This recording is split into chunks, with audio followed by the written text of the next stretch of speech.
বছরের প্রথম লিচু টক, কিন্তু বড় হয়েছে মোটামুটি ভালোই খাওয়া যায়, কিন্তু অনেক টক। আসলে পাকে নাই তো। আর এখানে আসলে আমার নানু বাড়ি, এখানে মানে আসলে হয়তো লিচু আম এগুলা মানে খাইয়া ফুরানো যাবে না এমন অবস্থা। মানে সবারই কম, মানে সবার আছে বাগান। কই আব্দুল্লাহ কি নিছো? আল্লে রে লিচু।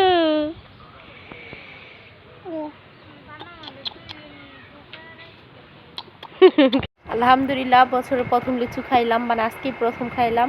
একটু টক আবার মিষ্টিও, মানে আরও তো সময় লাগবে এগুলো পাকতে। তো দিদি, আমার নানু, আমি, আমার মেয়ে খাইতেছিলাম। আসলে এত পরিমাণে তাপমাত্রা বাড়ছে যা বলার মতো না। আম গাছতলা বসে রয়েছে, এখানে অনেক পরিমাণে বাতাস।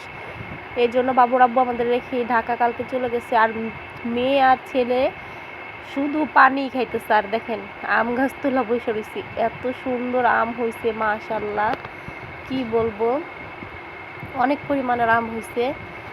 তো এই যে এখানে আসলাম, আমার তেমন একটা খাইতে মজা না। যখন বাসায় যাই তখন খাইতে মজা, তখন তো পাই না এই জন্য।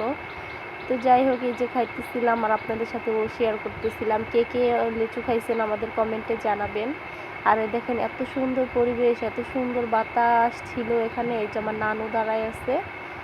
তো এই যে সবাই আমার নানুর জন্য দোয়া করবেন। আমার নানু অনেক অসুস্থ, আমার নানুর শরীরটা ভালো নেই, জন্যই আমাদের আসা হয়েছে। মানে এমনভাবে খবর দিছে, মাগরিবের আজান দিছে তখনই চলে আসছি, এমন অবস্থা।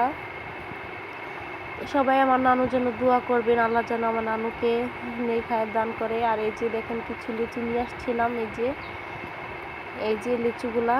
তো এই যে খাইতেছি আর এই যে নাস্তা করতেছিলাম আর কি সকালবেলায়। তো বাচ্চাদেরকে বছরের ফলগুলা খাওয়াইলে নিজের কাছেও ভালো লাগে। আর লিচু কার কার পছন্দ আমাকে অবশ্যই জানাবেন। আর ওই যে আমার মামা, তারপর হচ্ছে আমার নানু, এরা সবাই দাঁড়ানো ছিল। দেখেন এখানে একটু সেওয়া, এটা কিন্তু খেলার মাঠ। আর আবার নানু বাড়ি এলাকাটা অনেক পরিমাণে সুন্দর।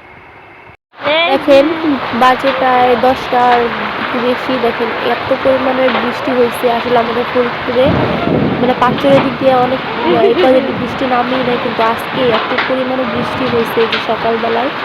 দেখেন মাশাআল্লাহ, এমনি বৃষ্টি দিলে ভালো লাগে আবার খারাপ লাগে, কেননা বাচ্চাদেরকে অনেক কষ্ট হয়ে যায়।